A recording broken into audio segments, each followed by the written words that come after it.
வணக்கம். இன்று உங்கள் அனைவரையும் சந்திப்பதில் மிக மகிழ்ச்சி. நம்மளோட சேனலில் நிறைய நல்ல விஷயங்களை பற்றி பார்த்துட்டு வரோம். ஆன்மீக தகவல்கள் பற்றியும் பார்த்து கொண்டு வருகிறோம். அந்த வகையில் இன்று நாம் தெரிந்து கொள்ள போவது மகிழ்ச்சியாக வாழ்வதற்கான 10 தாரக மந்திரத்தை பற்றி தெரிந்து கொள்ளலாம்.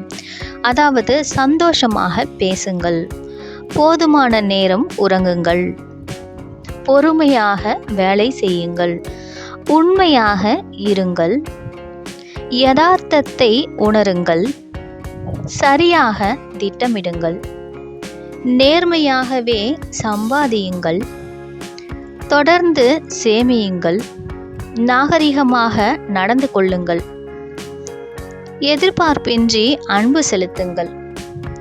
இந்த 10ம் நம் வாழ்வை மகிழ்ச்சியாக வாழ்வதற்கான 10 தாரகை மந்திரமாக கிருஷ்ணர் சொல்லியிருக்கிறார். நாளை வேறொரு பதிவில் சந்திக்கலாம். நன்றி, வணக்கம்.